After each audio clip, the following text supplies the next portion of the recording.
क्या सच में एक ही फैसले ने पूरी दुनिया की अर्थव्यवस्था की दिशा बदल दी है? क्या अमेरिका की सबसे बड़ी अदालत ने ऐसा कदम उठा लिया है जिससे वैश्विक व्यापार की शतरंज की बिसात फिर से सज गई है? और क्या यह फैसला भारत जैसे देशों के लिए छिपा हुआ वरदान साबित हो सकता है? अगर आप जानना चाहते हैं कि पर्दे के पीछे असल खेल क्या चल रहा है, तो इस वीडियो को अंत तक जरूर सुनिए। वीडियो पसंद आए तो लाइक कीजिए, चैनल पर नए हैं तो सब्सक्राइब कर लीजिए और अपनी राय कमेंट में लिखिए, क्योंकि आज जो कहानी आप सुनने जा रहे हैं वो केवल टैरिफ की नहीं, बल्कि सत्ता, अहंकार और वैश्विक संतुलन की है। अमेरिका की सुप्रीम कोर्ट ने वो कर दिखाया जिसकी उम्मीद बहुत कम लोगों को थी। पूर्व राष्ट्रपति डोनाल्ड ट्रंप द्वारा लगाए गए व्यापक टैरिफ पर रोक लगा दी गई। ये केवल एक प्रशासनिक आदेश नहीं था, बल्कि वैश्विक व्यापार व्यवस्था को झकझोर देने वाला निर्णय था। जिन टैरिफ के जरिए अमेरिका ने दुनिया भर से भारी रकम वसूली थी, उन पर सवाल खड़े हो गए। अनुमान लगाया गया कि इन टैरिफ के माध्यम से लगभग $175 बिलियन की राशि इकट्ठा की गई थी। अब कानूनी बहस इस बात पर भी है कि क्या ये रकम वापस करनी पड़ेगी या नहीं। अदालत ने फिलहाल केवल टैरिफ को अवैध ठहराया, धन वापसी पर स्पष्ट निर्देश नहीं दिया, लेकिन यह संभावना अपने आप में बाजार के लिए बड़ी खबर बन गई। इस फैसले के बाद वैश्विक बाजारों में हलचल स्वाभाविक थी। अमेरिका में आयातित वस्तुएं सस्ती हो सकती हैं, जिससे उपभोक्ताओं को राहत मिलेगी। भारत, चीन और यूरोप जैसे बड़े निर्यातक देशों को भी इससे फायदा होने की उम्मीद जगी।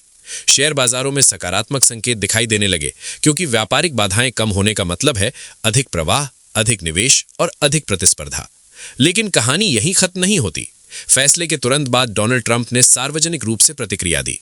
उन्होंने अदालत के निर्णय को निराशाजनक बताया और कुछ जजों पर तीखी टिप्पणी भी की। यह बयान केवल राजनीतिक प्रतिक्रिया नहीं था, बल्कि उनके समर्थकों के लिए एक संदेश भी था कि वो अभी भी लड़ाई के मूड में हैं। उन्होंने संकेत दिया कि उनके पास वैकल्पिक रास्ते मौजूद हैं और वे व्यापार नीति के जरिए अमेरिका की हितों की रक्षा करते रहेंगे। प्रेस कॉन्फ्रेंस में उनके शब्दों ने बहस को और तेज कर दिया। उन्होंने कहा कि वे आवश्यक हुआ तो नए प्रावधानों का इस्तेमाल करेंगे। यहीं से घटनाक्रम ने नया मोड़ लिया। ट्रंप प्रशासन ने 1974 के ट्रेड एक्ट की धारा 122 का सहारा लिया। इस प्रावधान के तहत राष्ट्रपति सीमित अवधि के लिए कुछ प्रतिशत तक टैरिफ लगा सकते हैं। तुरंत घोषणा की गई कि दुनिया के सभी देशों पर 10% का नया टैरिफ लागू किया जाएगा। यानी एक दरवाजा बंद हुआ तो दूसरा खोल दिया गया। ये कदम कानूनी रूप से अलग आधार पर था, इसलिए इसे तत्काल चुनौती देना आसान नहीं था। अब सवाल उठा कि भारत पर इसका क्या असर होगा। पहले जो रेसिप्रोकल टैरिफ लगाए गए थे, वे अदालत के फैसले से समाप्त हो गए। भारत पर पूर्व में लगभग 18% तक का बोझ बताया जा रहा था, जिसमें रूस से तेल खरीद को लेकर भी दबाव शामिल था। लेकिन नए आदेश के बाद स्थिति बदल गई। अमेरिका पहले से ही भारत पर लगभग 3.5% का सामान्य शुल्क वसूलता रहा है, जिसे मोस्ट फेवर्ड नेशन व्यवस्था का हिस्सा माना जाता है। अब यदि उस पर 10% का अतिरिक्त टैरिफ जुड़ता है, तो कुल प्रभाव लगभग 13.5% तक पहुंच सकता है। हालांकि अंतिम कानूनी व्याख्या और द्विपक्षीय बातचीत पर बहुत कुछ निर्भर करेगा। इस पूरे प्रकरण ने एक और बड़ा प्रश्न खड़ा किया है कि क्या कार्यपालिका अदालत के फैसले के बाद भी वैकल्पिक कानूनों के जरिए वही परिणाम हासिल कर सकती है। लोकतंत्र में शक्तियों का संतुलन अत्यंत महत्वपूर्ण होता है। जब न्यायपालिका किसी निर्णय को असंवैधानिक घोषित करती है, तो सामान्यतः कार्यपालिका उसका सम्मान करती है। लेकिन यहाँ राजनीतिक बयानबाजी ने माहौल को और गर्म कर दिया। मीडिया से भी तीखी नोकझोंक देखने को मिली। कुछ पत्रकारों के सवालों पर प्रतिक्रिया देते हुए ट्रंप ने उन्हें फेक न्यूज तक कह दिया। इससे यह बहस फिर तेज हो गई कि लोकतांत्रिक संस्थाओं की गरिमा किस हद तक सुरक्षित है। दूसरी ओर व्हाइट हाउस का पक्ष ये रहा कि टैरिफ नीति के कारण अमेरिका को आर्थिक लाभ हुआ है। उनका तर्क है कि व्यापार घाटा कम करने और घरेलू उद्योग को बढ़ावा देने के लिए कठोर कदम जरूरी थे। समर्थकों का मानना है कि सख्ती के बिना वैश्विक प्रतिस्पर्धा में बढ़त संभव नहीं। आलोचकों का कहना है कि इससे अनिश्चितता बढ़ती है और वैश्विक सप्लाई चेन प्रभावित होती है। भारत के संदर्भ में स्थिति दिलचस्प है। एक तरफ अमेरिका के साथ रणनीतिक साझेदारी है, क्वाड जैसे मंच पर सहयोग है। दूसरी तरफ व्यापारिक मतभेद भी हैं। रूस से ऊर्जा आयात को लेकर पहले भी दबाव बनाया गया था। अब नया टैरिफ लागू होने से भारतीय निर्यातकों को अपनी रणनीति फिर से संतुलित करनी होगी। टेक्सटाइल, फार्मा, ऑटो कंपोनेंट और आईटी सेवाओं पर संभावित असर का आंकलन किया जा रहा है। हालांकि भारत सरकार आधिकारिक स्तर पर बातचीत के जरिए राहत की संभावना तलाश सकती है। सबसे बड़ा सवाल उस $175 बिलियन पर टिका है। यदि अदालत भविष्य में धन वापसी पर आदेश देती है, तो ये अमेरिका के बजट पर असर डाल सकता है। फिलहाल प्रशासन का रुख स्पष्ट है कि जब तक आदेश नहीं आता, रकम वापस नहीं की जाएगी। दुनिया की निगाहें अब इस बात पर हैं कि आगे कौन सा कानूनी या राजनीतिक कदम उठाया जाएगा। क्या ये 10% का टैरिफ अस्थायी रहेगा या स्थायी रूप ले लेगा? क्या अन्य देश जवाबी कार्रवाई करेंगे या फिर कूटनीतिक वार्ता से समाधान निकलेगा? ये पूरा घटनाक्रम केवल अमेरिका की आंतरिक राजनीति नहीं बल्कि वैश्विक आर्थिक संतुलन की कहानी है। अदालत, राष्ट्रपति, मीडिया और अंतर्राष्ट्रीय साझेदार सब अपने अपने किरदार निभा रहे हैं। आने वाले समय में बाजार की दिशा, व्यापार समझौते और राजनीतिक समीकरण इसी पर निर्भर करेंगे कि ये टकराव किस मोड़ पर जाकर थमता है। पार्ट 2 में हम विस्तार से समझेंगे कि इस नए टैरिफ ढांचे का भारत की अर्थव्यवस्था, शेयर बाजार और वैश्विक रणनीति पर क्या गहरा असर पड़ सकता है और क्या ये वाकई भारत के लिए अवसर का द्वार खोलता है या फिर एक नई चुनौती की शुरुआत है।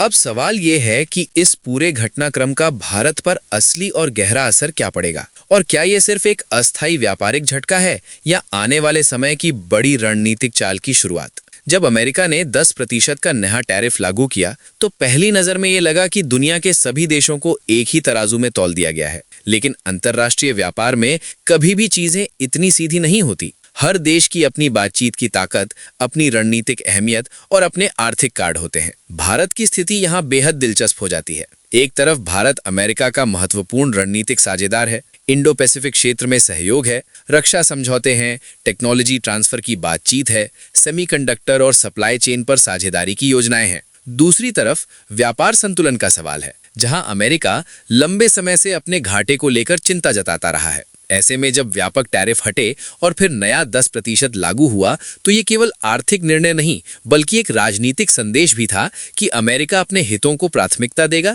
चाहे सामने सहयोगी ही क्यों ना हो। अगर हम भारतीय निर्यात के सेक्टर को देखें तो textile, pharmaceuticals, auto component, engineering goods और आईटी सेवाएं ऐसे क्षेत्र हैं जो अमेरिकी बाजार पर निर्भर हैं। 10% का अतिरिक्त बोझ छोटे और मध्यम निर्यातकों के लिए चुनौती बन सकता है। हालांकि बड़ी कंपनियां अक्सर अपनी सप्लाई चेन और प्राइसिंग मॉडल में लचीलापन रखती हैं, लेकिन मध्यम स्तर की इकाइयों को मार्जिन एडजस्ट करना पड़ सकता है। इसका असर रोजगार और उत्पादन पर भी दिख सकता है, खासकर उन राज्यों में जहां निर्यात आधारित उद्योग अधिक हैं। लेकिन कहानी का दूसरा पहलू भी है। जब सभी देशों पर समान दर लागू होती है तो प्रतिस्पर्धा का मैदान बराबर हो जाता है। यदि चीन, वियतनाम या मेक्सिको जैसे देशों पर भी वही 10% लागू है तो भारत की प्रतिस्पर्धात्मक स्थिति पूरी तरह कमजोर नहीं होती। यहाँ भारत की ताकत उसकी विविध अर्थव्यवस्था और बढ़ती घरेलू मांग है। भारत केवल निर्यात आधारित अर्थव्यवस्था नहीं है बल्कि एक बड़ा उपभोक्ता बाजार भी है। यही कारण है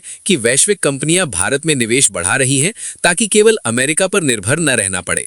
शेयर बाजार की बात करें तो ऐसे फैसलों का असर भावनाओं पर तुरंत दिखता है। अदालत का निर्णय आते ही सकारात्मक संकेत मिले क्योंकि अनिश्चितता कम हुई, लेकिन जैसे ही नया टैरिफ घोषित हुआ बाजार ने दोबारा गणना शुरू कर दी। निवेशक हमेशा स्थिरता चाहते हैं। जब नीति बार बार बदलती है तो पूंजी सतर्क हो जाती है। हालांकि दीर्घकाल में अगर भारत अपनी उत्पादन क्षमता, लॉजिस्टिक्स और निर्यात गुणवत्ता में सुधार करता है तो वो इस तरह के झटकों को अवसर में बदल सकता है।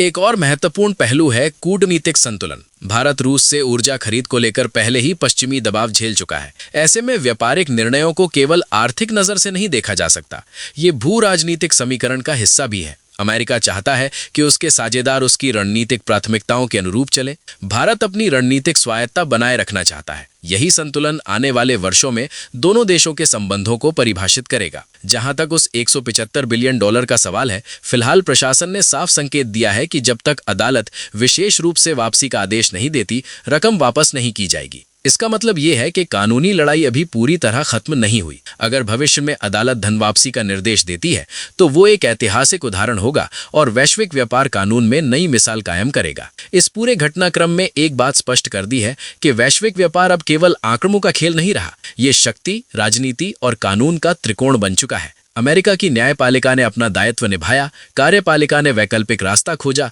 और दुनिया के देशों को फिर से अपनी रणनीति तय करनी पड़ी। भारत के लिए यह समय घबराने का नहीं बल्कि रणनीतिक रूप से सोचने का है। निर्यात बाजारों का विविधीकरण, घरेलू विनिर्माण को मजबूत करना, नई व्यापार संधियों की ओर बढ़ना और टेक्नोलॉजी में आत्मनिर्भरता बढ़ाना, ये वे कदम हैं जो किसी भी बाहरी झटके को संतुलित कर सकते हैं। यदि सही नीति और समय पर निर्णय लिए गए तो ये संकट नहीं बल्कि अवसर में बदल सकता है। अंत में सवाल आपसे है, क्या आपको लगता है कि ये फैसला भारत के लिए दीर्घकाल में लाभकारी साबित होगा या ये केवल अस्थायी राहत है जिसके बाद नई चुनौतियां खड़ी होंगी। अपनी राय जरूर लिखिए, क्योंकि आपकी सोच ही इस चर्चा को आगे बढ़ाती है। अगर आपको ये विश्लेषण पसंद आया हो तो वीडियो को लाइक कीजिए, अपने दोस्तों और साथियों के साथ शेयर कीजिए, चैनल को सब्सक्राइब कर लीजिए और नोटिफिकेशन ऑन कर दीजिए, ताकि ऐसे ही गहराई वाले जियोपॉलिटिकल विश्लेषण आप तक सबसे पहले पहुंचते रहें। धन्यवाद, अपना ख्याल रखिए और जुड़े रहिए।